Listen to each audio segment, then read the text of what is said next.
म्हणजे आडनाव बदलणे हे खूप मोठी चूक आहे. हो, मग त्याच्यामुळं काय होतं, आडनाव बदललं का सगळं चेंज होतं आणि मग यांना त्याचे परिणाम भोगावे लागतात. तुमचं कुळ खराब असलं का तुमच्याकडे शापित वस्तू 100% येतेच. तुम्ही आजपर्यंत पाहिलेलं एखादं सगळ्यात खराब कुळ कोणतं? 2 नंबरचं कुळ 7 बरोबर, 8 बरोबर, 9 बरोबर आलं तर इथे कसं होतं, कर्जबाजारीपणा होतो, आत्महत्या करतात लोक. अचानक यांच्याकडे जी परचेस केलेली प्रॉपर्टी असते ही शापित होऊन जाते. 1/7चं कुळ बद्दल आपण बोललो हो. की ते खूप खराब आहे. खूप खराब आहे. आता हे तर बदलू नाही शकत आहे, कारण ऑलरेडी होऊन गेलेलं हो, आहे. हो. जसं आडनाव पण चेंज नाही करू शकत, त्यामुळे तेही नाही होणार. नाही होत. मग यावर उपाय काय द्या? एवढे हे मित्तल सारखे लोक आहेत, अंबानीच आहेत, मग यांना कुळाचा दोष का बरं लागत नाही? यांच्याकडे तर खोटेनी प्रॉपर्टी आहेत ना. हा. त्यांच्या कुळाचार बघा ना, कसे प्रॉपर सगळ्या, जर लग्न विधी असेल, हा. कुठले विधी असतील तर सगळं प्रॉपर केलं जातं. कोणकोणत्या गोष्टी अशा की ज्याच्या आधी आपण कुलदैवतला जाऊन आलं पाहिजे? आपल्या एखाद्याच्या आयुष्यामध्ये ना तो पैसा कमवू शकत नाही, हो खूप प्रयत्न करतोय हो हो. की अफाट प्रयत्न करतोय की सकाळी उठतोय करतोय, पण यश मिळत नाही त्याला. त्याचं कोणतं कुळ असू शकतं आणि ते त्यासाठी त्याने काय करावं? कामाख्या देवीला एकदा जाऊन या, बागलामुखीला पण एकदा तुम्ही जाऊन या. तिथं गेले तरी तुमचे हे प्रॉब्लेम्स कमी होतात, लक्ष्मी तुमच्याकडे प्राप्ती होते. नवरा बायको मध्ये प्रॉब्लेम सुरू आहे मॅम, म्हणजे त्यांचं पटत नाही किंवा भांडण आहे किंवा वॉट एव्हर काहीतरी ठीक आहे. चालू असतं, आणि ते जर चांगलं करायचं असेल तर या लोकांनी काय करावं आणि कोणतं कुळ खराब असतं म्हणून या गोष्टी होतात? ऑब्व्हियसली असं आहे की तुमचं जर रिलेशन खराब झाले म्हणजे तुमचं आयुष्य राहतच सगळं नाही. संततीचा एक प्रॉब्लेम पाहतोय आपण, बाळ होत नाही आजकाल.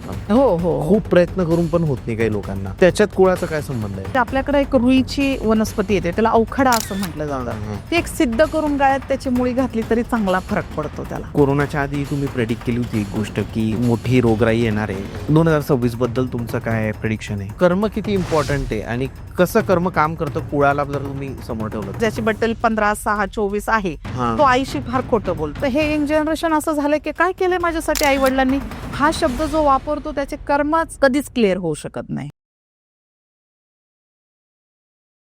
Hello guys and welcome to banter with Chetan. मित्रांनो, आज आपल्यासोबत आहे विद्या वाबळे मॅम. मॅम नमस्ते. नमस्कार सर. नमस्कार. मॅम सोबत आपण एक पॉडकास्ट ऑलरेडी केलेला आहे कुळ न्यूमरोलॉजीवर, म्हणजे कुळ अंकशास्त्रावर.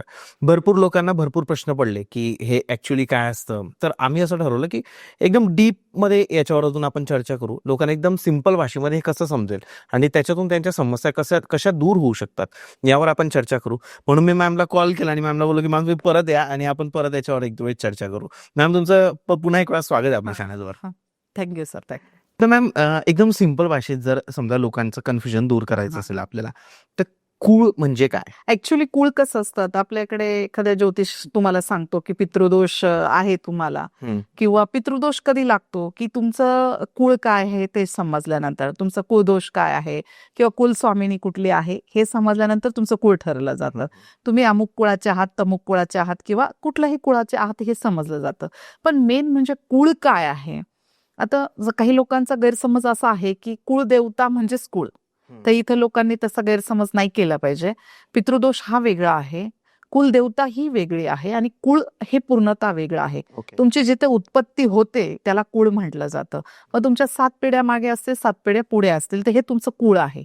म्हणजे तुम्ही असं समजा की तुम्ही देशमुख घराण्यात जन्म घेतलाय, मग देशमुख घराण्याचं पाठच्या मागच्या 7 कुळाचं तुम्ही वर्णन केलं पाहिजे, त्याचा अनुभव घेतला पाहिजे की काय प्रॉब्लेम्स झाले त्या मागच्या 7 पिढ्यांमध्ये, किंवा येणारा जो काय म्हणजे आता येणारा जो काही 7 पिढ्यांचा काळ आहे तर तो टिकून राहण्यासाठी काय कुळ हे केलं जातं. बरोबर. आपल्याकडे एक मराठीत म्हण असायची, याच्या 7 पिढ्या जातील, किंवा काही लोक वाईट शब्द बोलायचे, जायचे म्हणतो आपण, शाप द्यायचे. शाप द्यायचे वगैरे म्हणायचे. मग ते कुळाचाच का बरं शब्द वापरत होते? कारण तुमची वंश परंपरा, तुमचं म्हणजे डीएनए मधून पुढे पुढे जाणारा जो वंश, याला कुळ म्हटलं जातं. असं तर मग ते हे कुळ जर इनबॅलन्स झाल्यानंतर काय काय त्रास होतात. कुळ जर तुमचं निश्चित नसेल तर तुमच्या कुलदेवताची पूजा पण निश्चित होत नाही, कारण कुलदेवताच नसेल म्हणजे कुळच नाही तर कुलदेवता तुम्ही कुठे ठरवणार ना. बरोबर. असं आहे. मग त्यामुळे तुमच्या कुळाची उत्पत्ती आहे, तिला काय त्रास आहे किंवा ते इनबॅलन्सचा अर्थ काय आहे की तिला तर काही त्रास आहे का, तुमच्या पूर्वजांनी त्या कुळामध्ये काही प्रॉब्लेम्स केलेत का, त्यांच्याकडनं काही चुकीच्या गोष्टी घडल्यामुळं कुळाला काही दोष लागलेत का, हे तुम्ही पाहिलं पाहिजे. म्हणजे मॅम तुम्हाला असं म्हणायचंय की जर एखाद्याचं कुळामध्ये प्रॉब्लेम असेल तर त्याच्या आयुष्यात प्रॉब्लेम येतात? 100% येतात ना, याच्यापेक्षा वेगळं काहीच नाहीये. आता तुम्ही मला सांगा की जर आपल्याकडे आपण असं घेऊया का एखाद्या माणसाच्या ऑर्गनला काहीतरी प्रॉब्लेम झालाय, तुम्ही एखाद्या डॉक्टरकडे गेले, शुगर वगैरे झाली, तर तिथे काय विचारतात, तुमच्या पूर्वजांना कुणाचं आहे का, आईला आहे की वडिलांना आहे का, कुणाला आहे ते का विचारतात बरं? मग ते तुम्हालाच का नाही म्हणत, तुम्ही लई खाल्ले म्हणून तुम्हाला शुगर झाले असं म्हणतात का? नाही. ते डीएनएतूनच का आले असं विचारतात. तसं हे आपल्या हिंदू धर्माप्रमाणे, सनातन धर्माप्रमाणे कुळ हे शाश्वत, म्हणजे ही आपली ओळख आहे. ही कुळ ही आपलं जे मूळ पाया आहे, की जसं तुमची उत्पत्ती कशातनं झाली. तुम्ही कसे ठरवू शकता की तुम्ही देशमुख आहे, मी वाबळे आहे, कुणी आहे, तुम्ही कसं ओळखणार? तर मग कुणी कुणाचं नाव सांगेल ना. पण तुम्ही कोणत्या कुळ गोत्रातनं जन्माला आलेत, तुमचं कुळ वंशच काय, तुमच्या पिढी काय, तुमची मागची पिढी गेलेली काय, हे तुम्ही शोधलं पाहिजे. मग त्याच्यावरून ठरतं तुमचं कुळ काय आहे ते. मग आता मॅम कुळ समजा काय होतं ना, की लोकांना आता हे तर कळालं की कुळ म्हणजे काय, की जेव्हा आपली उत्पत्ती झाली त्याच्या मागच्या 7 पिढ्या, पुढच्या 7 पिढ्या, त्याच्यावरून त्या गोष्टी ठरतात किंवा कोणाचं कुळ खराब केव्हा होऊ हो, शकतं, कारण ते पूर्वजांनी काही चुका केलेल्या असतात. चुक्या केलेल्या असतात. काहीतरी काय होतं, काही लोक असं पण करतात सर, की आडनाव चेंज करून घेतात. आता एक हां. नवीन फेड आलंय बघा. काहीतरी जर समजा चुकीच्या पद्धतीने जर समजा गाडवे असेल, डुकरे असेल, हे आडनाव जर चुकलं तर लोक आपलं आडनावच चेंज करून घेतात. हां. म्हणजे हे एक नवीन वेगळा विषय आलाय, पण तसं लोकांनी नाही केलं पाहिजे. नाही केलं पाहिजे. कारण त्याचं असं आहे की तुमची ओळख नाही, तुम्ही पूर्ण तुमची उत्पत्तीच बदलताय. डुकरे तर डुकरेच ठेवाय. हा, म्हणजे तुम्ही आता तुमचे म्हणजे पूर्वज कुठून कुठून चालत आलेले आहेत हो. ना, त्यांनी त्यांचे कुळाचार करून तुम्हाला जन्माला घातलेला आहे. बरोबर आहे. म्हणजे तुमची पिढी तुम्ही पुढे नेऊन यांनी सांभाळली तशी तुम्ही पुढे नेली पाहिजे. हां. हा, मग त्याच्यात तसे कसे कुळाचार करायचे हे तुमचं तुम्ही ठरवायचंय. पण हे असं केलं नाही पाहिजे आपले, म्हणजे हे खरं तर चुकीचं आहे. चुकीचंच आहे. म्हणजे पण- आडनाव बदलणे हे खूप मोठी चूक आहे. हो, मग त्याच्यामुळे काय होतं, आडनाव बदललं का सगळं चेंज होतं आणि मग यांना त्याचे परिणाम भोगावे लागतात. बरोबर. असं आहे. हो. तर आता एखाद्याचं कुळ काढायचंय समजा, तर ही प्रोसेस काय आहे? आपल्या ऑडियन्सला एकदम सिंपल भाषेत हो. जर समजलं. आपण मागच्या वेळेस सांगितलं होतं सगळं, हां. की कुळ कसं काढायचं, की तुमच्या नावाची टोटल्स वगैरे करून. ते काय हां. आपल्या प्रेक्षकांना तेवढं समजलं नाही. आज प्रेक्षकांनी शांततेत ऐकावं आणि ते जज करून किंवा आपल्याला ते कमेंट्स करून सांगावं. कसं असतं, मेल आणि फिमेल याचं कुळाची काढण्याची पद्धत वेगळी आहे. समजा तुमची बर्थ डेट 1 आहे, तुमच्या जी काही तुमच्या आडनावाची टोटल काही येत असेल, 6 येत असेल तर तुम्ही 7 झाला, आणि त्याच्यात जर तुम्ही फिमेल असेल तर 5 मिळवायचे आणि मेल असेल तर 6 मिळवायचे. ओके. तर हे तुमचं कुळ, त्याची जी टोटल येते ही कुळ ठरलं जातं. आणि ती आडनावाची टोटल कशी काढायची? आता समजा आडनावाचे अल्फाबेट्स असतात ना, हां. अल्फाबेट्सनी तुमची जी अल्फाबेट्स मधून आपलं इकडे न्यूमरोलॉजीकडे जाऊया. न्यूमरोलॉजीचे अल्फाबेट्स असतात, त्याच्याने तुम्ही टोटल करायचं. प्रत्येक अल्फाबेटला एक वेगवेगळा नंबर असतो. हा, एक अंकशास्त्राप्रमाणे. अंकशास्त्राप्रमाणे एक वेगळा नंबर आहे. हां. त्याची तुम्ही टोटल करा, त्या डिसीजची पूर्ण टोटल करा. हां. त्याची टोटल तुमच्या बर्थडेटची टोटल. बरं. जो फक्त मंथ आणि इयर कडे तुम्ही जायचंच नाहीये. फक्त जन्मतारीख. जन्म तारीख इकडे ती टोटल घ्यायची, अल्फाबेटची टोटल घ्यायची आडनावाची, आणि त्याचं ते काउंट करायचं. आणि जर तुम्ही फिमेल असाल तर 5 घ्यायचा आणि मेल असाल तर 6 घ्यायचा, आणि त्याची टोटल करून निघतं मग तुमचं कुळ. ओके. हा, मग आता त्याची टोटल किती येणार आहे, कुणाची 7 येते, आपण तुमची बर्थडे पण आहे, तर हे ठरतं 7-7चं कुळ. बर्थ डेटला घ्यायचं आणि कुळाचा नंबर हो, हे ठरतं मग 7-7चं कुळ. कॉम्बिनेशन कुळ. मग हे आपल्याकडे कसं होतं, मग आपण सांगतो की 8-8चं कुळ आहे, 1-2चं कुळ आहे, 1-3चं कुळ आहे. मग याच्यात ठरलं जातं तुमच्यावरती काय काय परिणाम होतात. बरं. आता सगळ्यात जास्त आपण मागच्या पॉडकास्टमध्ये लोकांना सांगितलं होतं, 777 आला तर काय होतं, 88 आला तर काय होतं. तर कसं आहे की तुमच्याकडे लक्षणं काय आहेत. आता आपल्याला कमेंट करून लोकांनी विचारलं आहे की नक्की लक्षणं काय असतात. बरोबर आहे. सगळ्यात जास्त बघा, तुमच्या घरामध्ये 1 नंबर जर 1-7चं कुळ असेल, आपण 1 पासूनच सुरुवात करूया. चालेल, सुरुवात करू हां. आणि शेवटपर्यंत, म्हणजे प्रत्येकाला आज कळून जाईल की आपल्याला प्रॉब्लेम काय येत आहे. काय त्रास आहे बरोबर. आणि Yes. काय याच्यातून काय साध्य होणार आहे. Correct. आता काय होतं, अननेसेसरी पैसा जातो बघा. हम्म. घरामध्ये घमेंडी वातावरण असतं, किंवा तुमचं समजा एखादी लेडीज असेल तर तिचं वारंवार अफेअर्स होतात बाहेर, किंवा मग काहीतरी मग तिला चारित्र्यहीन केलं जातं. 1-7च्या कुळामध्ये होतं असं. मग घरामध्ये काहीतरी निगेटिव्ह इम्पॅक्ट येतो, किंवा आजारपण येतं पटकन, पैसा खूप मोठा फ्लो मध्ये जातं, कर्जबाजारी होतो, 1-7च्या कुळामध्ये होतं ओके. असं. आता काय होतं, काही लोक आपल्याला मागच्या वेळेस कमेंट केली होती की नक्की 7चं कुळ काय आहे. तुम्ही न्यूमरोलॉजीच्या प्रमाणे तुमच्या बर्थडेट मध्ये तुमचं जर लोशो ग्रिड मध्ये 7788 आला की हे कुळ इफेक्टेडच आहे, हे तुम्ही न टोटल करताही सांगू शकता. असं आहे. तुम्ही पर नाही टोटल केली तुमच्या बर्थडेटची, कुठल्या इयरची, बर्थडेटची आणि तुम्ही याची तुमच्या आडनावाच्या टोटलची, तरी तुम्ही असं समजू शकता का तुमचं कुळ इफेक्टेड आहे. मग कसं असतं की याच्यामध्ये 2 नंबरचं कुळ 7 बरोबर 8 9 बरोबर 9 बरोबर आलं तर इथे कसं होतं, कर्जबाजारीपणा होतो, आत्महत्या करतात लोक, सुसाईड करतात. अचानक यांच्याकडे जी परचेस केलेली प्रॉपर्टी ही असते ही शापित होऊन जाते. बरं. मग यांना डिप्रेशनच्या गोळ्या लागतात. बरं, डिप्रेशन मध्ये पण काय प्रकार असतात, हे वेड्यासारखे करतात, यांचं काही स्थिर स्थावर होत नाही, यांच्याकडे मग मृत्यूचे प्रमाण जास्त होतात. किंवा मग असं ठरलं जातं का, तर ह्याच्यात काही लोक काय जज करतात की अरे मग एवढ्यावरून होतं का, पण होतच ना, हे असं होतच. आता तुम्ही जर ज्योतिषशास्त्र करताय किंवा तुमचे काही लोक, आता माझ्याकडे असे लोक येणारे आहेत की आम्हाला सांगितलं होतं ज्योतिषांनी, आम्ही नारायण नागबली करून आलो तरी आम्हाला आहे तसाच प्रॉब्लेम आहे. मग हे असं का होतं बरं? तर प्रेक्षकांनी हे समजलं पाहिजे की तुमची कुळ दोष वेगळा, तुमचं पितृदोष वेगळा आणि तुमचं काही जे स्वतःचा जो जन्म साठा आहे हे कर्मच वेगळे आहेत. तुम्ही पहिल्यांदा समजून घ्या ते, बरोबर. त्याच्याशिवाय तुम्हाला असं कसं समजणार आहे असं. मग कुळ जास्त कॉम्प्लिकेट न करता, तर तुम्ही कुळाचं मग तुम्ही आडनाव चेंज केलं आहे का? पूर्वीच्या लोकांकडनं तुमच्या काही कुणाचं म्हणजे आपल्याकडे काहीतरी पूर्वीचे लोक खून व्हायचा किंवा गोहत्या व्हायची, काहीतरी घरामध्ये कुठली तरी निगेटिव्ह एनर्जी आणून ठेवायची. आपल्याकडे त्याला निगेटिव्ह एनर्जीला काहीतरी वेगळा शब्द चेडा वगैरे असं म्हटलं जातं. आपल्याकडे ते महाराष्ट्रात ते फार प्रचलित आहे. चांगल्या देवस्थानाच्या ठिकाणी पण हे असले प्रकार चालतात. पण आपण त्याच्यात न जाता हे असलं काही केलंय का शोधा, म्हणजे अगदी अंधश्रद्धेत न जाता जे काही प्रॅक्टिकल ज्या गोष्टी तुमच्या डोळ्यांना दिसतात, ते तुम्हाला रुचतात, ते तुम्ही शोधा आणि ते 100% असतात. त्यामुळे तुमचं कुळ किती इफेक्टेड आहे हे त्याच्यावरून पण कळतं. ओके. मॅम, तुम्हाला अजून जे कॉम्बिनेशन आहे तर त्याच्याबद्दल थोडं बोलायचं झालं. म्हणजे आता आपण जसं मागच्याच प्रमाणे सांगतं की 7-7चं कुळ आहे की मग 100% ह्या याच्यामध्ये ना आजार पण खूप येतात, न बरे होणारे आजार पण, पैसे निघून जातात. आपल्याकडे बघा एक तुम्हाला सांगते सर, असे श्रीमंत, गडगंज श्रीमंत, 2 पिढ्या, यांच्या घरी काय वैभव होतो असे लोक म्हणतात. बरोबर. आणि वैभव होतं असं म्हणतात आणि आता यांच्याकडे खायला काही नाही. हे कुळाचाच इफेक्ट असतो. मग असं आहे का, तुम्ही मला सांगा, एवढे गरजंगे प्रॉपर्टी असतात तुमच्याकडे आणि लगेचच तुम्ही किती पण 2 हातांनी उधळली ती प्रॉपर्टी चालली जातीये आणि मग ती काय तुम्ही अशा हाताने हाऊस म्हणून उधळलेले असते का? तुमचे काहीतरी कुठेतरी पॅरामीटर्स बिघडलेले असतात, मेडिकल इश्यू असतो, मेडिकल इश्यू येतो, कोर्ट कचऱ्या होतात, चुकीच्या पद्धतीने तुम्ही कोणाला तरी काहीतरी केलेलं असतं म्हणून ते पैसा वेगळा जातो, व्याजावारी जातो, बँकांचे करप्शन होतात, हे त्या गोष्टी तुम्ही जाता. आता मला तुम्ही सांगा, एवढे हे मित्तल सारखे लोक आहेत, अंबानीच आहेत, मग यांना कुळाचा दोष का बरं लागत नाही? यांच्याकडे तर खोटेनी प्रॉपर्टी आहेत ना. त्यांचे कुळाचार बघा ना कसे प्रॉपर, सगळ्या जर लग्न विधी असेल, कुठले विधी असतील तर सगळं प्रॉपर केलं जातं. आपल्याकडे जातं का तेवढं प्रॉपर केलं जातं का? फॅशनच्या नावाखाली आता इतकं सगळं चुकीचं घडतंय की तुम्हाला म्हणजे सगळं ऑनलाईन प्रकारे झाले.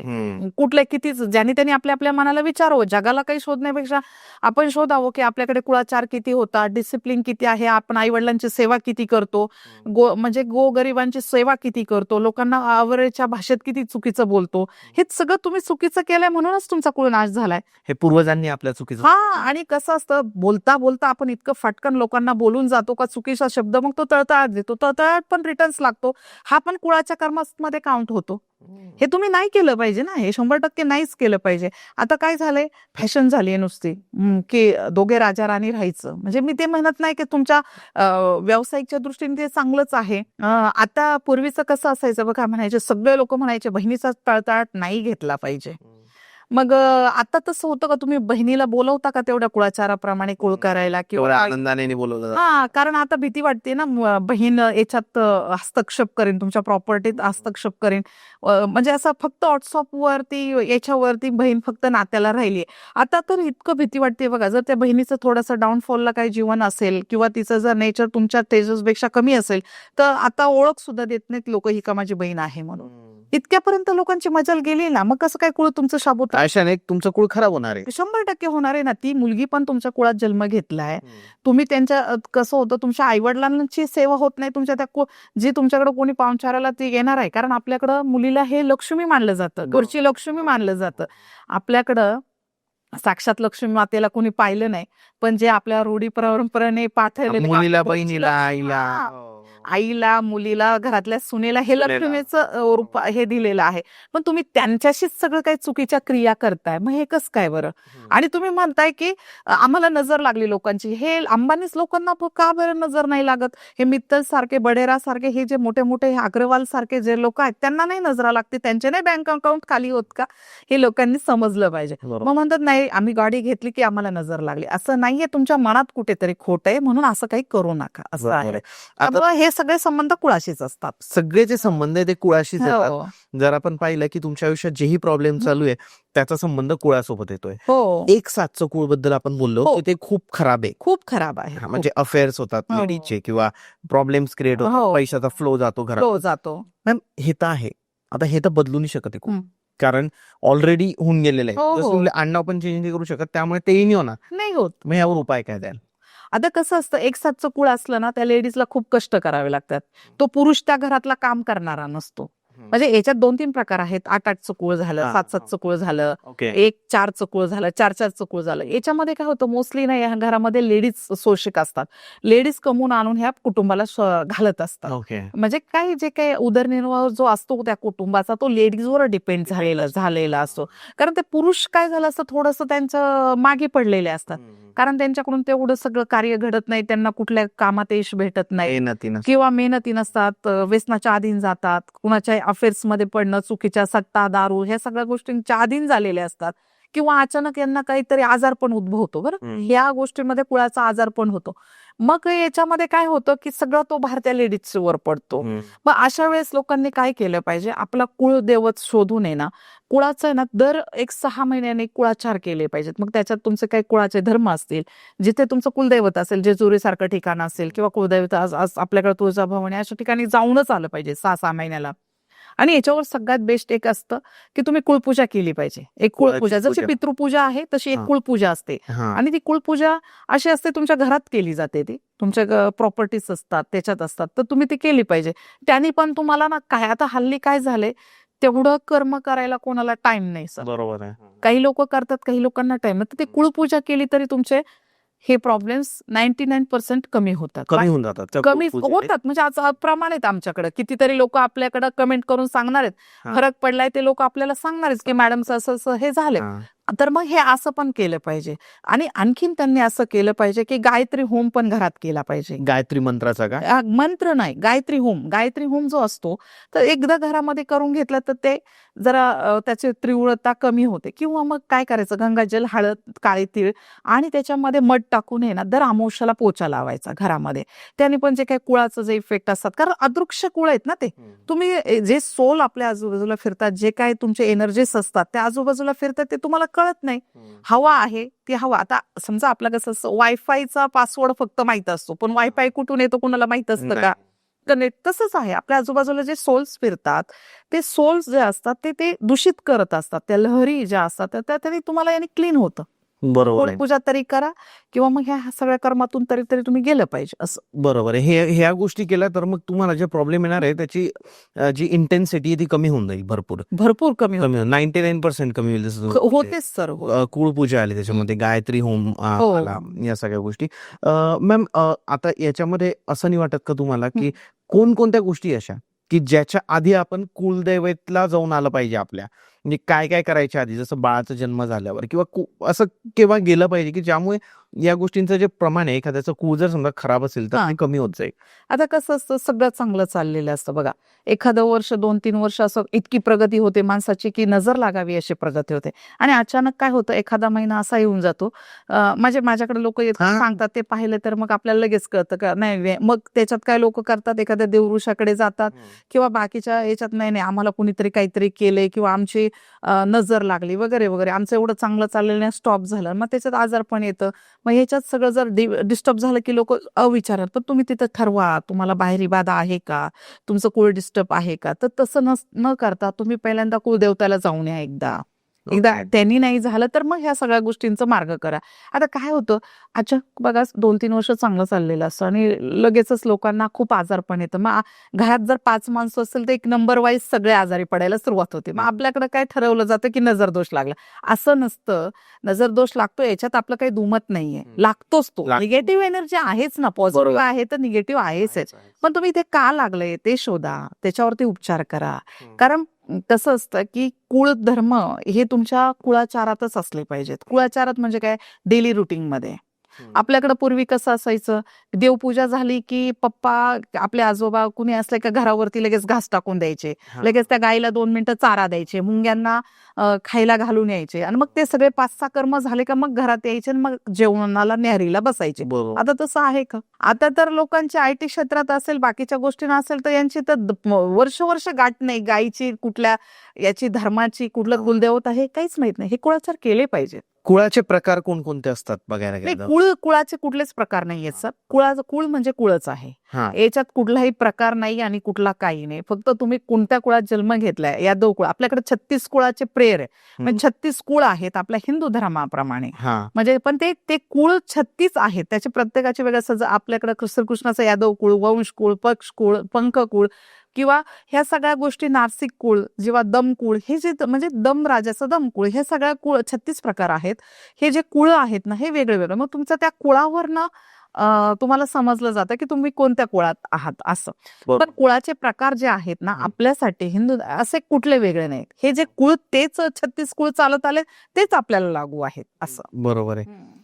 एखाद्याच्या आयुष्यामध्ये ना तो पैसा कमवू शकत नाहीये, खूप प्रयत्न करतोय की अफाट प्रयत्न करतोय की सकाळी उठतोय करतोय, पण यश मिळत नाही त्याला, तर त्याचं कोणतं कुळ असू शकतं आणि ते त्यासाठी त्याने काय करावं? सगळेच घरामध्ये उठलं आणि टेन्शन असेल ना, कोणाला तरी पैसे द्यायचे किंवा कोणाला काहीतरी आपल्याकडे कोणतरी कर्ज न्यायला येणार आहे किंवा माझं आता बाहेर पडलं का किती हातपाई मारले तरी पैसाच घरात येत नाही आणि कटकटी होत आहेत, समजून जायचं यांचं दमकुळ आहे. दमकुळ.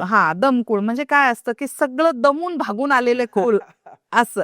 मग त्याला दमकुळाचा एक याचा संस्कृत शब्द येतो त्या दमकुळामध्ये.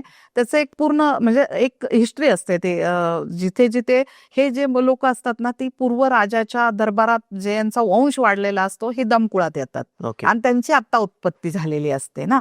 जसे यादव कुळामध्ये आता जी लोक आहेत, कनिष्ठ कुळामध्ये जे लोक आहेत ते राजशाही घराण्यातनं यांचं कुळ पुढे आलेलं आहे. तर आता हे दमकुळातली लोक कसे असतात, कुणाकडे तरी त्यांनी राजाशाही याच्यामध्ये दासदासीचं काम केलेलं असं हे कुळ ते पुढं वाढलेलं असतं आणि त्याच्यातून हे एक 10 पिढ्या 15 पिढ्या जसं जे काय आता त्यांचं घडलं असेल इतक्या वर्षाचा 300-400 वर्ष 500 वर्ष मग तिथून पुढे त्यांचं चालू असतं. मग ते काय होतं, एका टायमाला तुमच्या पत्रिकेच्या जर कर्माच कमी जास्त झाले तर मग ते तुम्हाला त्रास होतो. मग ह्या लोकांनी काय केलं पाहिजे, लक्ष्मी साधना खूप केली पाहिजे. अप्सरा साधना करा, कनकधारा सूत्र वाचा. परत तुम्हाला सांगते लक्ष्मीला रोजच्या रोज आवाहन करा. आपल्याकडे कसं आहे दिवाळीलाच खूप सागर संगीत करतात, तसं नका करू ना. तुम्ही रोजच्या रोज त्या देवीचं लक्ष्मीचं आव्हान करा. आपल्याकडे फक्त काय म्हणतात का लक्ष्मी पूजनच्या दिवशीच बाईला काही बोलायचं नाही, पण अरे तुम्ही रोज त्या लक्ष्मीला अपमान करताय, तुमच्याकडून काहीतरी चुकीचं घडतंय, तुमच्या बहिणी बाळा असेल तर तुमच्याकडे काय आदर त्याला होत नाही, घरात म्हणजे पाहुणचार होत नाही, घरामध्ये अविचारात सगळं 3 सांज झालं, संध्याकाळ झालं का तुम्ही गाली गलोच करताय, कशी काय लक्ष्मी राहील? मग ह्या गोकुळातली लोक तसेच असतात आणि तोंडात बोलायला पण फटकळ असतात. मग ते चुकीचं सारखी भांडणं करणं हे ते करणं मग ह्या गोष्टी करतात, मग त्यामुळे कुळ इफेक्टेड होतं ना. दमकुळातले लोक. आणि लक्ष्मी साधना करावी, लक्ष्मी साधना केली. अप्सरा साधना कशी आहे, समजा आता आपल्याकडे सर्वसामान्य व्यक्तींना अप्सरा साधना कळत नाही. आता ते कसं होतं, ते हिलिंग याच्यामध्ये येतं ना, पण अप्सरा साधना ही एक लक्ष्मी प्राप्तीसाठी खूप सुंदर साधना आहे. ओके. ती कशी केली जाते काही तुम्ही सांगू शकता थोडंफार? नाही, त्याचं प्रोसिजर वेगळी आहे. अप्सरा साधना आपण सांगू नाही शकत, पण एक त्याचं स्तोत्र वगैरे येतं, ते स्तोत्र यांनी पठन केलं तरी हे झालं पाहिजे. आणि खूप प्रॉब्लेम्स येत असतील, जसं आपल्याकडे भारतामध्ये असे 3.5 पीठं आहेत जी की 10 महाविद्यालय आहे. कामाख्या देवीला एकदा जाऊन या, ते एनर्जी पण तुमच्यासाठी फ्लोफ आहे. बगलामुखीला पण एकदा तुम्ही जाऊन या. इंदोर सारख्या ठिकाणी नलखेड्याला एवढं मोठं बगलामुखी स्थान प्रसिद्ध आहे, तिथं गेले तरी तुमचे हे प्रॉब्लेम्स कमी होतात, लक्ष्मी तुमच्याकडे प्राप्ती होते. बरं, आता तुमचे काय एनर्जी कुलदेवता असतो, तो जो भूगर्भातनं येणारा तो तुमच्यातला पॉझिटिव्ह ओरा आहे. तिथं काय फक्त शेळीची मूर्ती बसवली म्हणून तुम्ही जात नाही आहात. ती जो भूगर्भातनं जे हजारो लाखो वर्षापूर्वीपासून जो आलाय, ती पॉझिटिव्ह एनर्जी इतर कुठंच नाही म्हणून त्याला पावित्र्य आहे ना. ती आली तर तुमचे सगळे प्रॉब्लेम्स दूर होणार आहेत. त्यामुळे तुम्ही हे सगळ्या गोष्टी केल्या पाहिजेत आणि ह्या साधना करूनच मग तुम्ही पुढे गेले पाहिजे. आणि तसं तर मार्गच नाही निघत असं आहे. आजकाल आहे ना भरपूर नवरा बायकोमध्ये प्रॉब्लेम सुरू आहे मॅम. म्हणजे त्यांचं पटत नाही किंवा भांडण आहे किंवा वॉट एव्हर काहीतरी काय? चालू असतं. रिझन वेगवेगळे असू शकतात आणि ते जर चांगलं करायचं असेल तर या लोकांनी काय करावं आणि कोणतं कुळ खराब असतं म्हणून या गोष्टी होतात. ऍक्च्युली काय झालंय सर आता सगळ्यात मोठा हा प्रश्न असा आहे की आता बघा इंटरकास्ट लग्न किती वाढली. इंटरकास्ट लग्न बद्दल बोलायला गेलं का लोक म्हणतात तेवढा मॉडर्न जमाना राहिला नाही. पण इंटरकास्ट लग्न जेव्हा तुम्ही करता 2 कुळ एकत्र येतात.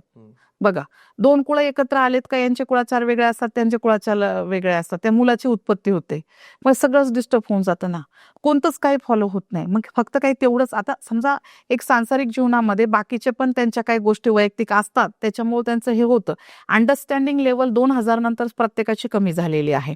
2000 नंतरचं जे साल चाललंय ते चंद्राच्या आधिपत्यात आहे. ऐकण्याची, समजण्याची, सगळं सहन करण्याची शक्ती फार कमी झालेली आहे. त्यामुळे काय झालंय की जो तो स्वावलंबी झालाय, लेडीज पण तेवढी स्वावलंबी झालेली आहे आणि पुरुष पण तेवढा हे झालेला आहे. आता सगळ्यात दुश्मन म्हणजे आपल्या हातात असलेला तो गॅजेट मोबाईल इतकं बेकार झालेलं आहे. तिथं प्रत्येक प्रमाणाप्रमाणे की काही कुळच त्रास देतं किंवा असं नाहीये. त्याला वेगळे वेगळे आहेत. पण 100% मी इथे सांगेल एक गोष्ट, जेव्हा इंटरकास्ट लग्न होतं असं नाहीये का 100च्या 100% इंटरकास्ट लग्न तुटतात किंवा इतरही लग्न तुटतात. पण ह्यांनी ना ते कुळाचार एक समजून उमजून ह्या सगळ्या गोष्टींमध्ये पडलं पाहिजे. बरं. आणि काय होतं की इथे जेव्हा तुम्ही एकच आपण सल्ला देऊ की थोडंसं उशिरा लग्न करा पण समजून करा. कारण कसं होतं 1900च्या काळामध्ये इतका वेळही नव्हता लोकांना आणि त्यांच्यामध्ये शब्द हा मोठी किंमत होती. आता शब्द हा किंमत राहिली नाही. कारण 90% जनतेला म्हणजे आई वडिलांना माहिती नसतं का आपली मुलगी कोणाशी लग्न करणार आहे, कोणता मुलगा कोणाशी लग्न करणार आहे. असंच आत्ताचं हे जग चाललंय, शतक चाललंय. त्यावर आपण जितकं हे भाष्य करू तेवढं कमीच आहे. पण जेवढ्यांनी लव्ह मॅरेज करताना आपले दोन्ही पण कुळाचार, कुळ समजून उमजून लग्न करावं हाच एक सल्ला आहे. त्यामुळे डिवोर्सचे चान्सेस पण कमी होऊन जातात. म्हणजे तुम्हाला असं वाटतं की लव्ह मॅरेज हा एक मोठा इश्यू होतोय की ज्यामुळे हा. कुळ बिघडतं होतंय ना आणि त्याच्यातून मग प्रॉब्लेम्स क्रिएट होतात. 100% होतंय सर, 100%. पण मग याच्यामध्ये असं कोणतं स्पेसिफिक कुळ नसतं की जे खराब किंवा कोणतं कॉम्बिनेशन नसतं की ज्यामुळे नवरा बायकोचं खराब होतं, असं काही नाही. हा आता समजा कसं होतं कार्तिक कुळामध्ये काय होतं, कार्तिक जे कुळ असतं कसं असतं त्याला ऍक्च्युली काय होतं की ह्या कुळामध्ये लग्न टिकतच नाही. ओके. कार्तिक कुळ असं असतं की जिथे बघा 4-5 घरामध्ये मुलं मुली असतील एक अगदी 30-30, 35-35, 40-40 वर्षाचे झालेत आणि त्यांची लग्न होतच नाही आणि झाले तर टिकत नाही. असे पण पुरुष आहेत की त्यांचे एका बरोबर 3-3 लग्न झालेले आहे. म्हणजे 2-2, 3-3, 4-4 वर्षाच्या तरी टिकत नाही. हे कार्तिक कुळ. एखादी लेडीज आहे 4-4 डिवोर्स झालेले असतात, 3-3 डिवोर्स झालेले असतात, 2-2 डिवोर्स होऊनही पण लेडीज घरीच असते. हे कार्तिक कुळ. बरं. या कुळामध्ये मग असा प्रॉब्लेम होतो. हो, त्याच्यावर त्यांनी फक्त गणेश याग करावा, गणपती बाप्पाची सेवा करावी. ते सगळ्यात जास्त तर यांनी आहे ना काय केलं पाहिजे, आपल्याकडे एक रुईची वनस्पती येते, त्याला अवखडा असं म्हटलं जातं. ते एक सिद्ध करून गाळ्यात त्याची मुळी घातली तरी चांगला फरक पडतो त्याला. ओके. म्हणजे एक त्याचा विशिष्ट दिवस असतो, रविवारच्या दिवशी ते तिला सिद्ध करायची. ते एक आपल्याकडं रुईचं आणि तसंही प्रॉब्लेम असेल काही जर आपल्याला जेव्हा कुंभविवाह करायला लागतो ज्योतिषशास्त्राप्रमाणे लाल किताबप्रमाणे रुईशी लग्न करायला लावतात. पण जर तुमचा खूप मोठा मेजर प्रॉब्लेम्स असेल तर तुम्ही अवखडा त्याला म्हटलं जातं हिंदीतनं आणि त्याला रुई असं आपल्याकडे मराठीत शब्द आहे. त्या रुईची मुळी रविवार दिवशी काढून 12च्या आधी, सकाळी 12 वाजल्याच्या आधी काढायची. एक विशिष्ट त्याला मंत्र आहे. तो मंत्र म्हणून तुम्ही ती गळ्यात घातली तरी चांगला रिझल्ट येतो त्याला. हो, कार्तिक ज्याचं कुळ आहे त्यांनी. ओके. कार्तिक कुळ. या लोकांचे हे प्रॉब्लेम आपण असंच नाही म्हणणार की कुळाच्या लोकांनीच हे करा. पण जर एखाद्याचा गोपार अगदी डिवोर्स नकोच असेल किंवा आता डिवोर्स होणार आहे तो वाचवायचा आहे किंवा एखाद्याला फार वैतागून डिवोर्स घेतात लोक, तर त्याच्यातही तुम्ही ह्या कंडिशन्स मध्ये घातले तरी पण तुम्हाला बराच फरक पडतो. हो, संततीचा एक प्रॉब्लेम पाहतोय आपण, बाळ होत नाही आजकाल. हो, खूप प्रयत्न करून पण होत नाही काही लोकांना. त्याच्यात कुळाचा काय संबंध आहे? वैष्णव कुळ असलं की तो प्रॉब्लेम होतो. वैष्णव कुळ आपल्याकडं यादव कुळ, वैष्णव कुळ हे जे उच्च लेवलला मांडलं जातं. पण आताच्या भागा काय झाले, वैष्णव कुळामध्ये काय झालेले की विष्णूंच्या आशीर्वादाने ते घडलेलं कुळ आहे. त्याचा एक मोठा एक पार्टच आहे, इतिहासच आहे. मग वैष्णव कुळामध्ये काय होतं की काही लोकांचे रिपोर्ट्स अगदी नॉर्मल्स असतात हं. तरी त्यांना मुलं होत नाही. मग त्याच्यामध्ये त्यांनी सेवा कसं होतं की श्रीहरी गणेश म्हणजे जे पंचमुखी हनुमान आहेत त्यांची सेवा केली पाहिजे. पर त्याच्यात ते नाही झालं तर 16 सोमवार केले पाहिजेत किंवा 16 सोमवाराचा व्रत. व्रत करा किंवा त्याच्यामध्ये ना आपण एक साधारणतः आपल्या घरामध्ये एक 21 प्रमाणे मंत्र उच्चारण साधना ही सतत प्रमाणे केली पाहिजे. मग ते मंत्र उच्चारणामध्ये काय असतं, ब्रह्मांडीय जी देवी असते तिची त्यांनी साधना केली पाहिजे असं. ओके. हा म्हणजे ती साधना 21 दिवस त्यांनी ती केली पाहिजे. ब्रह्मांडीय साधना आहे ती त्यांनी केली पाहिजे ते केल्यानंतर मग हो. या गोष्टी जरा फ्लो मध्ये हो, बेबी होण्याचे चान्सेस ओके. वाढू शकतात हो. साधनेचे. आजपर्यंत तुम्ही पाहिलेलं सगळ्यात भारी कुळ कोणतं आहे? म्हणजे कॉम्बिनेशन विचारतो मी आता तुम्हाला, की तुम्हाला असं वाटतं की हे कॉम्बिनेशन जर कोणाच्या लाईफ मध्ये आहे तर तो व्यक्ती गडगंज श्रीमंत बनू शकतो. आपण हे बोलतोय बट याच्या मागे हार्डवर्क असणारच आहे. बट असं कोणतं बेस्ट कुळ आहे मॅम? एक चकुळ सगळ्यात बेस्ट एक चकुळ 1-2 चकुळ म्हणजे एक तुमचं जर बजेट जन्मतारीख आणि तुमचं 2 नंबर कुळाचा येत असेल तर हे 1-3 चकुळ 1-5 चकुळ हे 4 कॉम्बिनेशन असतात की जगातले बेस्ट कॉम्बिनेशन. ह्या घरात तुम्हाला बघा अगदी योग्य वयात मुलांची लग्न, अगदी खाण्यापुरता इतका मस्त पैसा, असं टुकलदार कुटुंब मस्त असं आणि इतकं छान त्यांचं सगळे आदरातिथ्य होणार, त्याच्यात कुटुंबाच्यातले कुळाचार होणार, एकदम येणारे लोक असं हे पाहणार आणि नजर लागावं असं संसार असतो ह्या लोकांचा. अरे वा. हा आणि कुठेही म्हणजे बघ आणि ह्या लोकातले काय असतं माहितीये का, हे जे 1-2 कुळ असं 1-1 कुळ 1-5 कुळ हे कुळ काय होतं, आई वडिलांच्या आज्ञेशिवाय काय करत नाहीत हे लोक. इतकं सुंदर असतं ना, 2 पैसे कधी कमी आले किंवा आता आयुष्य तर थोडंफार कमी जास्त होणार ना, कर्ज जरी झालं तर मिळून सगळे त्याचे आपले हे करणार, मिळून याच्यावर मार्ग काढणार, घरात विचारणार नाही, वर आवाजात बोलणार नाही. थोडंसं मतभेद सगळ्याच घरात होतात पण ह्या कुळामध्ये असं असतं सोल्युशन पटकन मिळत जातं अरे प्रत्येकात. म्हणजे की तुम्हाला आजारपण जर एखादा आले, मोठं आजारपण आले तर त्यांच्यात ती आजारपण मिटवण्याची ताकद पण ह्या कुळामध्ये असते. अरे वा. इतकं भारी कुळ आहे. इतकं भारी कुळ. 1-1-1-2 1-3 1-4 1-5. हो एकदम मस्त. जर समजा आता त्यांच्याकडे काहीतरी कर्ज झाले, होतच माणसाकडे आता शेवटी व्यवसाय पाणी काय व्यवस्थित काय फ्लो मध्ये काय नसतोच. पण त्याच्याकडे समजदारची ही कुळ असते. नजर लागावं असा विश्वास एकदम सुंदर. मुलीचं लग्न पण अगदी योग्य वयात होणार, शिक्षण घेणार, शिवाय ह्या मुलांचा अफेअर्स वगैरे नसतात, कधी पण आज्ञेत राहतात.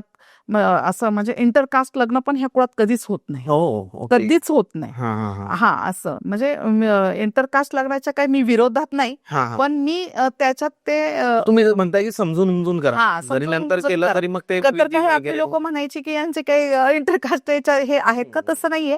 पण ते होत सुद्धा नाही. इतकं सुंदर आणि सुसंस्कृत कुळ असतं असं. ओके. हे आणि यांच्या पॅरामीटर्स पण खूप सुंदर असतात. हा म्हणजे असं मुलगी द्यायची द्या, कुळात द्यायची. हा मुलगी द्या तर हे शोधून द्या. आणि शिवाय तुम्हाला सांगता यांच्याकडे शापित वास्तू वगैरे हे प्रकार कधीच नसतात. बरं हे लोक कधी याच्या देवदेवलेशांच्या कचाट्यात कधीच सापडत नाही. हे लोक त्यांच्याकडे जातही नाहीत. हे लोक ज्योतिष फार कमी पाहतात. म्हणजे अगदी ऍज फ्रँकली सांगायचं, हे त्यांचं कर्म आणि देव ह्याच्यावरती त्यांचा भरोसा असतो, त्यांच्या कामावर त्यांचा फार भरोसा असतो. हे कुळ एकदम बेस्ट आहे. 2026 येत आहे मॅम. तुम्हाला काय वाटतं, तुमच्या अभ्यासाप्रमाणे तुमचा कुळाचा अभ्यास आहे आणि मला हे माहिती आहे की कोरोनाच्या आधी तुम्ही प्रेडिक्ट केली होती एक गोष्ट की मोठी रोगराई येणार आहे. ठीक आहे. 2026 बद्दल तुमचं काय प्रेडिक्शन आहे? आता कसं आहे की 2026 ची टोटली ते एक म्हणजे महाराजाच ना, भारतासाठी मकर रास आहे आणि एक त्याचं हे थोडे दुश्मन आहे. त्यामुळे भारतासाठी काय मकर रास असल्यामुळे शनीच्या आधिपत्यात आपला भारत येतो आणि आता टोटली ते 26 ची एक येते ना. तर असं काय हे काय होतं, भारतासाठी हे वर्ष तसं चांगलं नाहीये. बॅलन्स म्हणजे युद्ध याच्यासाठी परिस्थिती 100% होऊ शकते, परत होऊ शकते. माझं तर असं म्हणणं आहे की अमेरिकेवरती कोणीतरी काहीतरी अटॅक करेल.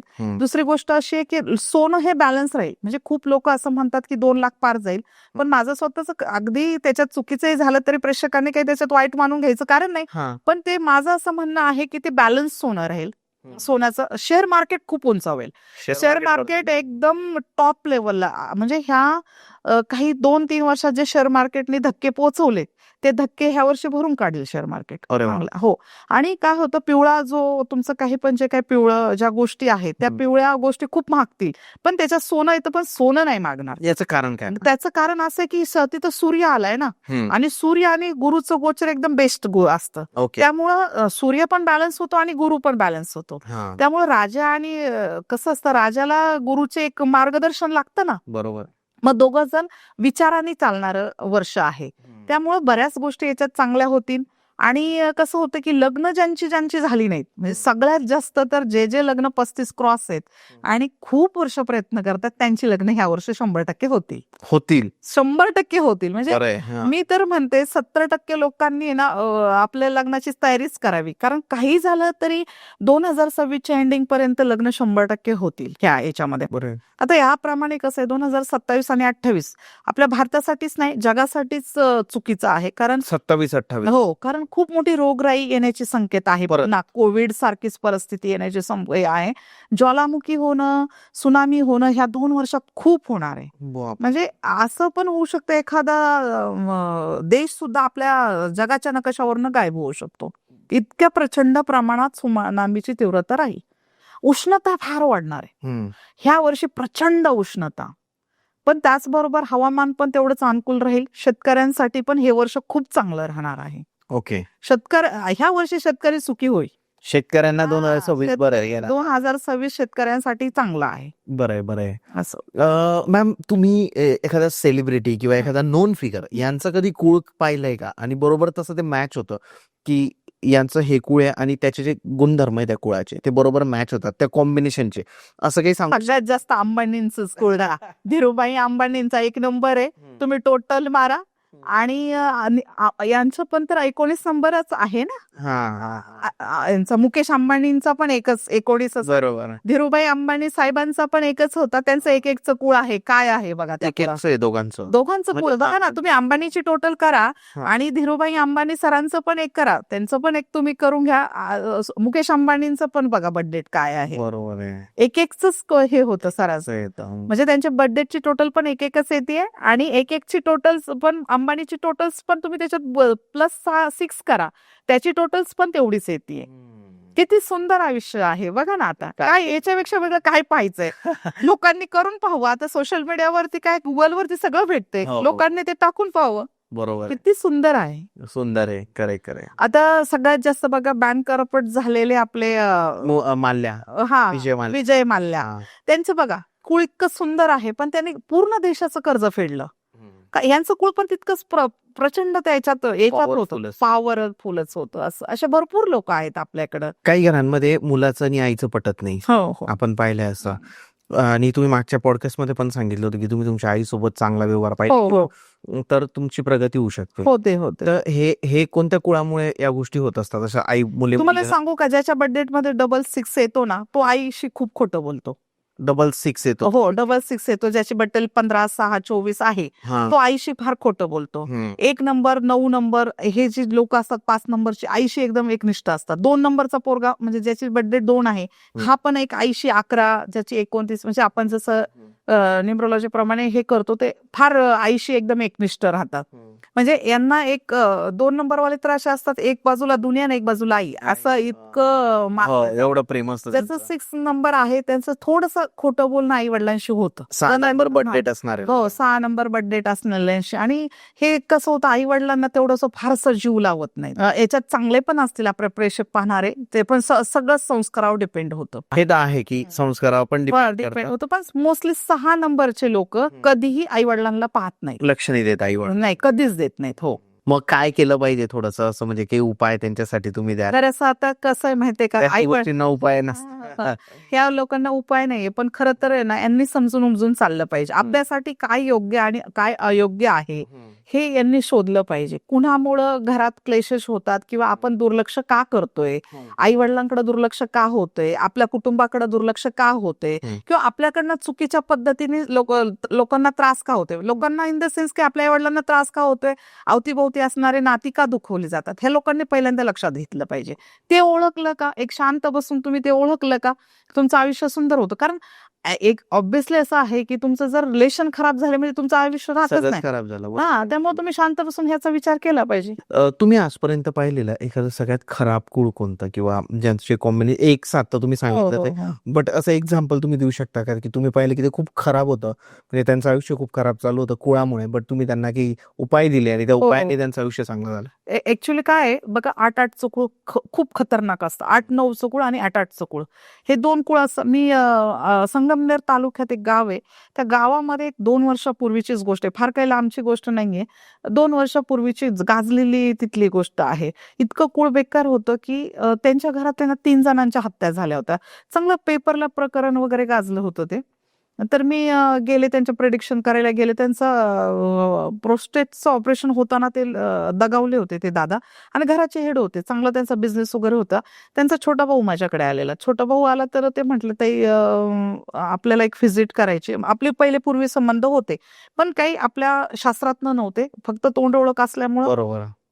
हे होतं. पण म्हणले एकदा तुम्ही व्हिजिट करा. मी त्यांच्या घरी गेला, आपला काही संबंध येत नाही, आपण काही प्रत्येक नातेवाईकांच्या ओळखीच्या घरी जात नाही. नाही. मी गेले तर अशी दुपारी, भर दुपारी आम्ही गेलो. घराच्या डॉट आग्नेय कोपऱ्यात विहीर होती. डॉट आग्नेय कोपऱ्यात ओके. विहीर होती. शापित वास्तू ना, हा. कारण जिथं तुम्ही हे का स्वतः 8-8चं कुळ असलं का तुमच्याकडे ऑब्व्हियसली शापित वास्तू पण येते. मग आग्नेय कोणामध्ये विहीर होती. बरं, मी मग आता ईशान्येच्या बाजूला इतका मोठा खड्डा केला होता त्यांनी, का तो ईशान्येच्या बाजूचा खड्डा. बरं, आता मी जास्त काही बोलले नाही, पण ती एक एनर्जी कशी शापित वास्तू झाली आणि त्यांचा प्रॉब्लेम्स काय झाले मी तुम्हाला ते सांगते.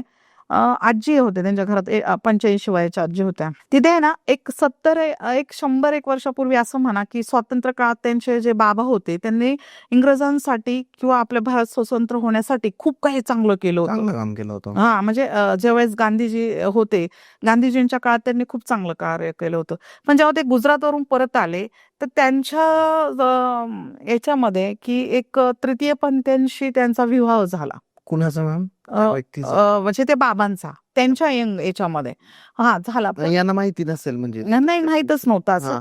म्हणजे शापित वास्तू कशी घडू शकते. ओके, अशा गोष्टी घडू शकतात. हो, घडू शकतात. शापित वास्तूकडे तुम्ही कसे जाता कुळातनं, तर तसं. तर मग ते त्यांना बाबांना काही कळलं नाही. पण आजीचं ऑलरेडी लग्न झालं होतं. पूर्वी एक असायचं आपल्याकडे, एक 2-3 बायका. 2-3 बायका असायच्या. मग इकडे घरी एक असायची, बरोबर एक असायची, असं होतं. 100 वर्षापूर्वी होतं असं. तर मग त्यांचं ते झालं.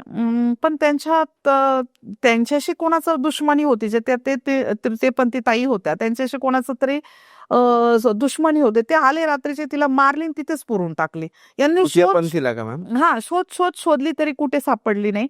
हे 100 वर्षापूर्वी फार, म्हणजे तुम्हाला सांगते, हे 45 ते 50च्या घरातला असेल. म्हणजे भारत स्वतंत्र झाल्यावरच लगेच 50-51 सालीची गोष्ट होती. ही कोणालाच माहिती नाही. हे फक्त त्या आजीला आणि ते जे तिचे मिस्टर गेले तिलाच माहित होते. बरं, मग ह्या लोकांचं काय झालं की आजीचं मूल व्हायचं जायचं. बरं, त्याच्यानंतर त्यांच्या सुनांचंही तसंच घडायला लागलं की पार अगदी 50-50 वय झाले तरी मुलांचे काही वंशच वाढाना. बरं, वंश वाढत नाही. मग ते इतकं सगळा पैसा पाणी त्यांच्याकडे होता. आता बरं, इतके त्यांनी, आता कसं होतं, थोडंसं सदन कुटुंब झालं का सगळीकडं सगळे प्रकार हातपाय मारून होतात. म्हणजे कसं होतं, वैद्य सापडत नाही तोपर्यंत माणूस हातपाय मारतच असतो. मग ते गेले आणि मग मी आजीला विचारलं, म्हणलं आजी इथे असं, मग आता आपण म्हटलं हे किन्नर समाजाचं लोक कोणी इथे आलं होतं का? तर ते आजी अशा थांबल्या, माझ्याकडे बघून हसल्या त्या. आता मलाही काही कळलं नाही. म्हटलं आजी 85 इयरच्या असतील, कदाचित त्यांना ते मी बोलले ते काही समजलं नसेल. मी शांत झाले, सगळे व्हिजिट झाली. मग आजींनी माझा हात धरला आणि थोडंसं खेडेगाव असल्यामुळे थोडंसं मला लांब नेलं.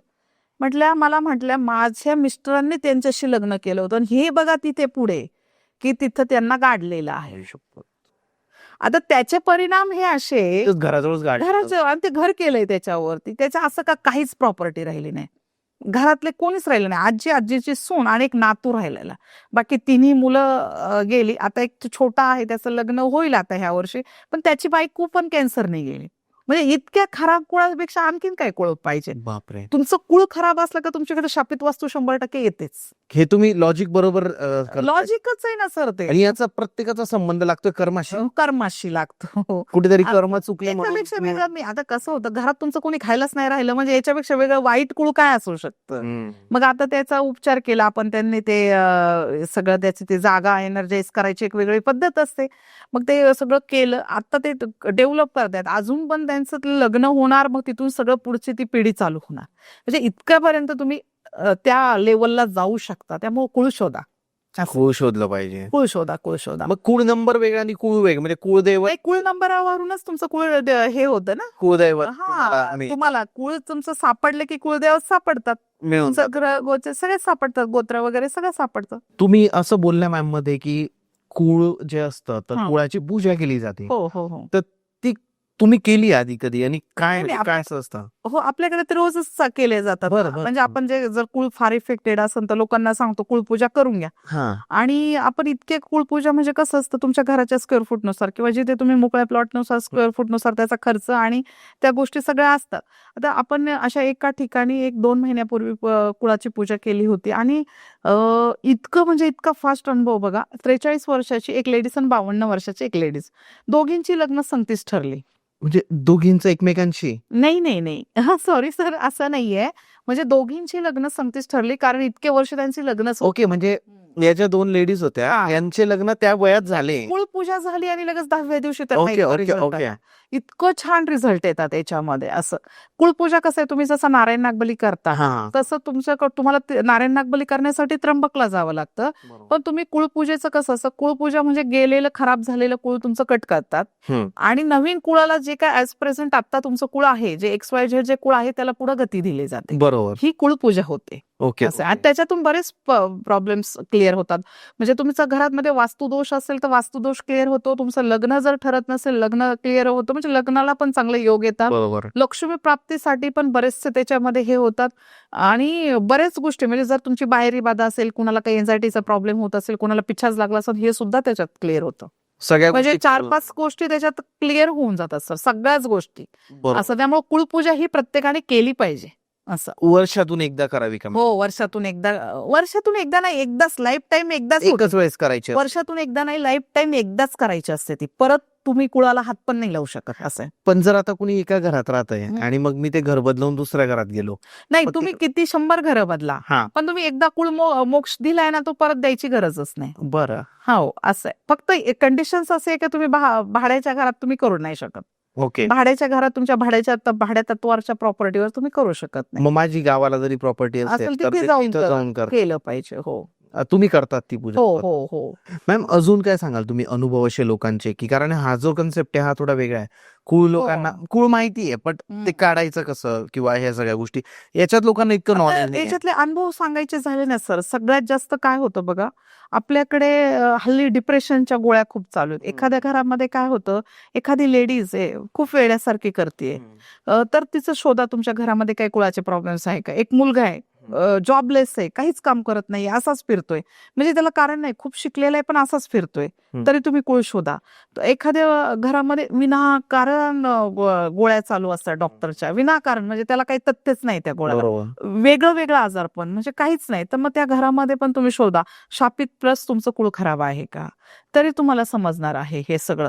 याचे अनुभव पण फार वेगळे येतात लोकांना. असं जॉब लागत नाही मॅम लोकांना, तुम्ही पाहिलं असेल, हो असेही क्लायंट तुमच्याकडे येतात का? हो येतात ना. आणि मग त्यांना कसं तुम्ही हे करतात, म्हणजे काय check केलं जातं? ऍक्च्युली आपण कसं होतं, लाल किताब मधनं किंवा कुळातनंच पाहिलं जातं. सगळ्यात आपला स्पेशल विषय तर तोच आहे कुळाचा. तर जॉब लागला नाही तर त्याचं कारणच असं असतं की यांचा बुध कुठेतरी डिस्टर्ब असतो. बुध ग्रह कुठेतरी डिस्टर्ब असतो आणि विनाकारण कधी कधी असं होतं की सगळे ग्रह तुमचे बॅलन्स आहेत आणि जॉबच लागत नाहीये. त्याचं कारण मग त्याच्या घरात सगळे वास्तुदोष वगैरे हे बाकीच्या सगळ्या गोष्टी असतात. कधी कधी यांना काय होतं का कुणीतरी बाहेरी बाधा पण केलेली असते, विनाकारण, काही कारण नसतं, नजर दोष झालेला असतो, जागेचा प्रॉब्लेम झालेला असतो, कुणीतरी काहीतरी मागे सोडलेलं असतं, हे कट करायचं पुढे चालायचं. असं बरोबर आहे. आणि मॅम, मंत्र जपाचा किती उपयोग होऊ शकतो एखाद्याच्या लाईफ मध्ये, किंवा आता एखादा व्यक्ती बघतोय समजा आपला पॉडकास्ट आणि त्याला जर काही सोल्युशन द्यायचं असेल हं. तुम्हाला, की खूप त्रस्त येतो नाही का, म्हणजे विचारांमध्ये किंवा त्याला जे पाहिजे ते भेटत नाहीये, तर अशा व्यक्तीने जर मंत्र जाप केला तर त्याचा खरंच इफेक्ट होतो का? 100% होतो ना सर. मंत्र जापामध्ये इतकी ताकद आहे ना, ही कशातच ताकद नाहीये. तुम्ही तुमचं आभामंडल क्लिअर करताय. तुमच्या म्हणजे घरामध्ये पॉझिटिव्ह एनर्जी क्रिएट होतीये. तुमचं एकमेकांशी बॉन्डिंग कनेक्ट होते. तुमचं डायरेक्ट तुम्ही देवाशी संपर्कात राहताय. आणि तुम्ही जे पण कार्य करणार आहे ते कार्य पूर्वतच जाणार आहे ना, कार्यसिद्धी मिळणार आहे. त्यामुळे हे मंत्र, जप, तप हे घरामध्ये झालेच पाहिजे. जेवढे कुळाचार महत्वाचे तेवढे मंत्र साधना पण महत्वाची आहे ना. आणि मंत्र साधना ही सेल्फ स्वतःसाठी आहे ना, लोकांकडून तुम्हाला करून नाही घ्यायची. शिवाय 0 पैसे खर्च आहे ना तेव्हा. म्हणजे तुमचा वेळ फक्त हा तुमच्यासाठी खर्चला जाणार आहे. ₹1 पण तुम्ही त्याच्यासाठी खर्च नाही करत आहात. बरोबर. त्यामुळे तुम्ही त्यानुसार ठरवलं पाहिजे. खूप खूप इम्पॉर्टंट गोष्ट. आणि काय होतात, काही लोक महागडे रत्न घालतात. नाही, तुम्ही ते काय सांगू नका, साधना नका सांगू, फक्त रत्न द्या. आता रत्न देऊन काय, नुसते रत्न तुम्ही लाखोचे घातले पण त्याबरोबर साधनाही करा ना. मी असं म्हणणार नाही की रत्नांचा परिणाम होत नाही, होतो 100% परिणाम. पण त्याचबरोबर तुम्ही साधना केली तर तुमचं आयुष्य आणखीन सुंदर बनेल. आणखीन चांगलं त्या रत्नाचा आणखीन तुम्हाला उपयोग होईल. रत्नाचा पण उपयोग होईल. तुम्ही काय जे काय तुमच्याकडे, आता समजा काही कुळपूजा केल्या, कुळपूजेनंतर आपल्याकडे काहीतरी कार्य करायला सांगतात, एक साधना असते, ती साधना करायची. ती साधना नाही करत मग लोक म्हणतात कधी फरक पडेल, कधी फरक पडेल. अरे वेळ द्या, त्या सगळ्या गोष्टी करा. सगळ्या गोष्टी तुम्हाला 1-2 दिवसात नाही जाणवणार. तुमचं सतत सातत्य त्या गोष्टीमध्ये असेल तर 100% तुम्हाला जाणवलं जातात. खूप इम्पॉर्टंट गोष्ट सांगितली मॅमनी इकडं, की तुम्ही जर एखादं रत्न घालताय तर तुम्हाला असं वाटतं की याचा उद्यापासून फरक पडेल, बट त्याच्यासाठी तसं नाही, साधना पण लागते. साधना पाहिजे. जर तुम्ही ती साधना नसाल करू शकणार तर कशाला घालताय? आणि आणि पैसे काय झालंय, लोकांचं कसं झालंय की बेशिस्तर सारखं राहणं, म्हणजे हा. कसं होतं की कधीही उठणं, तुमच्या घरात तुम्ही तेच विचारणार होतो, बट तुम्ही सांगा. हा, सूर्योदय होण्याच्या आधी उठायची सवय लावा. सगळ्यात तुमचा दिनक्रम चांगला व्यवस्थित ठेवा. तुमच्या आयुष्याला डिसिप्लिन करा. तुम्ही तुमचं ठरवून घ्या तुमच्या कोणत्या वेळेला तुम्हाला काय कार्य करायचं आहे. तुम्ही 12 वाजता उठले आणि तुम्ही कसे काय म्हणजे यश कुठून येणार, तुम्हाला कसं येणार यश? स्त्रिया आजकाल लेट उठतात. हो. म्हणजे हे स्त्रियांना टार्गेट करतो असं नाही, पुरुषही उठतात, बट हा. स्त्रिया म्हणजे घरातली लक्ष्मी आपण जे म्हणतो ती आजकाल 9 वाजेपर्यंत उठते. 8-9 पुण्यात जर आपण पाहिलं तर. तुम्हाला काय सांगायचंय, किती वाजता उठलं पाहिजे आणि दिनचर्या सुनेची कशी पाहिजे घरातली, की ज्याच्यामुळे घर प्रगत होईल? मी आता ना, मी स्वतः एक स्त्री आहे म्हणून मी कुठल्याही स्त्रीला ट्रोल नाही करू शकत, पण मी एक याच्यातून आहे ना, त्याच्यातनं पॉझिटिव्ह स्त्रियांनी का लवकर उठलं पाहिजे हे सांगू शकते. काय होतं, लवकर उठल्याने आपलं पित्ताशय ऍक्टिव्ह राहतो. जो तुमचा अग्नितत्वाचा फ्लो असतो तो सकाळी 5:30 ते सकाळी 7:30 या वेळामध्ये खूप तीव्र असतो. आणि त्यामुळे काय होतं, तुम्ही झोपलेले असाल तर ते बॉडीत, पूर्ण बॉडीत हे होतं. त्यामुळे तुम्हाला ऍसिडिटीचे प्रमाण जास्त वाढतात. स्त्रियांचं सकाळी उठून तुम्हाला दिनकर्म का लावायचं? कारण स्त्रिया नाही, मी म्हणते सगळ्यांचंच बॉडी लँग्वेज सगळ्यांची एकच पुरुषांनी असते. उठलं पाहिजे. पुरुषांनी उठलं पाहिजे, स्त्रीनी उठलं पाहिजे. पण त्याचं कारण काय होतं, त्याच्यातून स्त्री पूर्ण दिवसभर एनर्जेटिक राहते, तुमचं पॉझिटिव्ह होतं. बरं, स्त्री सकाळी उठल्यानंतर तुम्ही देवाला नमस्कार केला, तुळशीला पाणी वगैरे घातलं, तुळशीचे जे व्हायब्रेशन्स असतात हे पॉझिटिव्ह आपल्या बॉडीला लागतात. त्याच्यामुळं एक मन प्रसन्न राहतं. स्त्रीच्या हाताखाली तिचा मुलगा, तिचा नवरा, तिचे सासू सासरे, तिचं पूर्ण कुटुंब असतं. त्यामुळे तिच्याकडे कुटुंबाकडे पाहण्याचा दृष्टिकोन त्या स्त्रीचा बदलतो. त्यामुळे तिने थोडंसं लवकर उठायची सवय लावली पाहिजे. आता आपल्याला लोक काय म्हणतील, आम्ही IT क्षेत्रामध्ये आहे किंवा मग आमचं वर्कच तसं आहे, आम्ही 2 वाजता जर लोक जर झोपली तर कशी काय 5 वाजता उठतील, कशी काय 5:30 उठतील ना. पण हे तुम्ही शेड्यूल तुमचं तुम्ही ठरवलं पाहिजे. तुम्हाला IT क्षेत्रात काम करायचंय की तुम्हाला जगण्यासाठी पैसा हवा आहे, की तुम्ही जगताय पैशासाठी, हे 2 गोष्टी तुम्ही शोधलं पाहिजे. इम्पॉर्टंट आहे. हा, कारण पण स्त्रीचं लवकर उठण्याचं कारण का असावं? काय असतं, स्त्रीची बॉडी बॅलन्स राहते ना. स्त्रीच्या प्रत्येक 1 सेकंदाला तिचे हार्मोन्स चेंज होत असतात. त्यामुळे मग आता आपल्याकडे एवढ्या ब्युटीला खर्च करण्यापेक्षा लवकर उठा, तुमची ब्युटी सुंदर होणार आहे. बरोबर आहे. आणि हार्मोन्स चेंज झाले की मग ऑब्व्हियसली ग्लो येतो चेहऱ्यावरती, लाखोचे पार्लरचे खर्च होत नाहीत. बरोबर आहे. त्यामुळे लवकर सगळ्यात गोष्टी तुम्ही सांगून दिल्या की लवकर उठा. कसं होतं की स्त्रीला लवकर उठायला लावायचंय, पण तुम्ही ठरवा तुम्हाला काय करायचंय असं. थोडेस उठून काय करावं मग, देवपूजा वगैरे कसं? सकाळी कसं असतं माहितीये का, एखादा कुटुंब प्रमुखाचं वागणं जसं असावं तसं असावं. आता 100% महिला दुसऱ्यावर अवलंबून आहे, पण ऍटलिस्ट स्वतःचं स्वतः कर्म प्रत्येकाने केलं पाहिजे. सकाळी उठलं तर पहिल्यांदा तर तसं तर हे करू नये, पण सगळ्यात आधी आंघोळ वगैरे करून कर्मसाधना ह्या केल्या ना तरी कुळाचाराला चांगल्या मदत होते आणि पूर्ण एक आपल्या आयुष्याला डिसिप्लिन राहतून एक पूर्ण दिवस चांगला जातो. चांगला असं होतं ना. बरोबर छान. आहे. हा. तुम्ही जे सांगितलं की 2-2 वाजेपर्यंत काम, मॅम नाही, आयटीच्या लोकांना पण आहे ना मॅक्झिमम 10-11 वाजता झोपू शकतात. हो हो. याच नाही, ठरवलं तर झोपू शकतात. हा झोपू हा शब्द आहे शकतात. आपला. येस येस हो. झोपू शकतात. असं ठरवलं नाही तर झोपू. लवकरही उठू शकतात. हम्म. आजकाल मी असंही पाहिलंय की काही स्त्रिया म्हणतात की आम्हाला आहे ना लवकर उठलं तर थकवा जाणवतो दिवसभर. बट मी आता वीकेंडला किंवा वीकमध्ये एक दिवस क्रिकेट खेळायला जातो. सकाळी 5ला उठून 6 ते 8 आम्ही ओके. सोसायटीतले जे मित्र आहे ते क्रिकेट खेळायला जातो. मी आज पण गेलो होतो मॅम सकाळी. हो. म्हणजे आपला तर कॉलेज झाला तुमचा चेहरा बघा ना, फ्रेश मला फ्रेश वाटतंय. मला असं हो टायर्डनेस कुठेच वाटत हो नाही. हो तर शेवटी तेच की या गोष्टींची जेव्हा आपल्याला सवय लागते ना हो. मग तेव्हा त्याचा परिणाम आपल्याला दिसायला जाणवतो. आता काय होतंय की सगळ्यात आमच्या वेळेस कसं होतं की ओबेसिटीचे हजारो कारण आहेत. तुम्हाला एक वेगळ्या वेगळ्या डिसीज झाल्या तर आता आमच्यासारख्याची ओबेसिटी वाढणं प्रत्येकाच्या एक डिसीजचं कारण आहे. हो. तसं तुम्ही ऍक्च्युली ह्या यंग जनरेशननी, ह्या यंग मुली आहेत त्यांनी स्वतःला सवय लावली तर यांचं कुटुंब सदन होतं. आता अजून यांना मुलांना जन्म द्यायचा आहे, त्याच्यात त्यांची एनर्जी काउंट आहे. यांना संसार करायचा आहे, त्याची त्यांची एनर्जी काउंट आहे. त्यामुळे यांना डिसिप्लिन लावणं गरजेचंच आहे.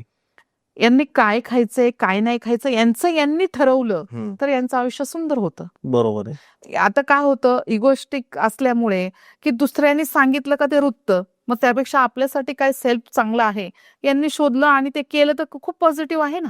बरोबर आहे. सुंदरच आहे. लवकर उठलं तर पित्त बॅलन्स होतं. पित्त बॅलन्स झाले का हजारो गोष्टी बॅलन्स होतात.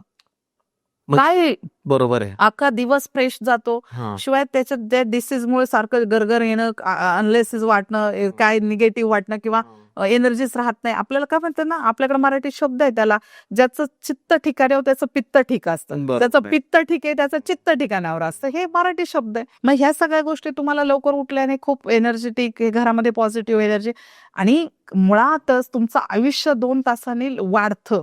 हा. त्याचं कारण असं आहे की तुमच्या आयुष्याच्या डेली रुटीनमध्ये 365 दिवसामध्ये 24 तासामध्ये 2 तास तुम्ही एक्स्ट्रा काम करताय. म्हणजे तुम्ही वर्षाचे बघा 36 तास तुम्ही याला तुम्ही हे करताय. म्हणजे तुमचे ते 2-2 तास तुमच्या आयुष्यातले वाढताय ना. झोपून घालवणारे ते तुमच्या आयुष्यात वाढताय. पुढच्या 2 तासाला तुम्ही फ्री आहे ना, मग एन्जॉय करा. स्वतःसाठी काय जगायचं असेल, गाणी ऐका, काय तुमच्या हॉबीज असतील त्या क्लिअर करा. राईट. म्हणजे 2 तास तुम्ही चांगल्या नॅचरली राहताय ना. कशाला कोणाला थोडं तुम्हाला असं वाटलं तर झुंबा वगैरे ह्या सगळ्या गोष्टी तुम्ही केला पाहिजे. केल्या पाहिजेत. अशा ह्या नवीन मुलींसाठी आहे. बरोबर तसं आहे. आता तर म्हणजे समजा आमच्या एजच्या मुली ज्या म्हणजे आमच्या एजच्या ज्या लेडीज आहेत त्या स्वतःला उलट संगोपना करण्यासाठी आता चांगलं ठेवतायत. हो. पण चांगलंच नवीन मुलींनी पण ते केलं पाहिजे. मॅम आपण बघतो की प्रत्येक गोष्टीचा संबंध हा कर्माशी. हो म्हणजे आपण असंही पाहिलंय की ज्या लोकांनी सुनेला त्रास दिलाय नंतर त्यांना खूप त्रास झालाय. खूप त्रास. ठीक आहे.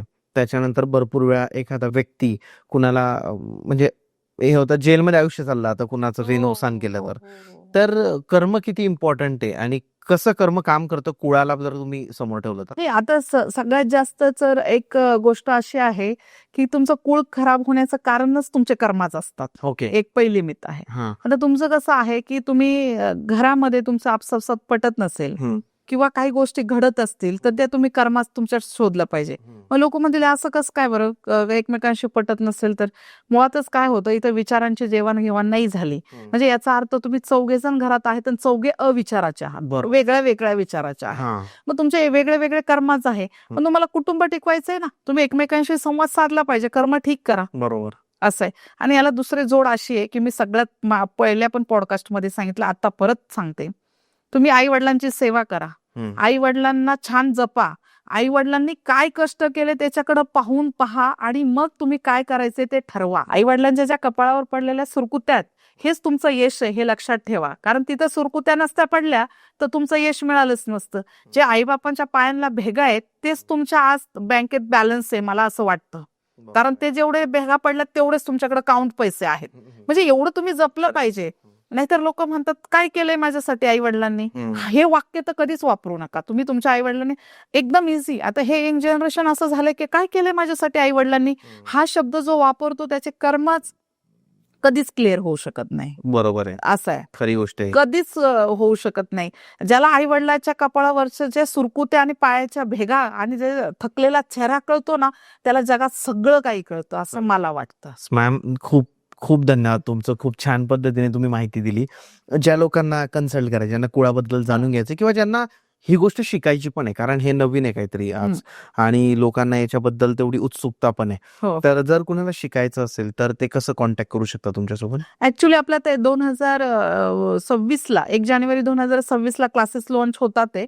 आपण क्लासेस करतोय. खरं तर सगळ्यांनी शिकलं पाहिजे हे कुळ न्यूमरोलॉजी. आपण जसं न्यूमरोलॉजीकडे जाऊन स्पेलिंग चेंज वगैरे सगळ्या गोष्टी करतो, हे तर आपल्या जीवनासाठी खूप चांगलंच आहे.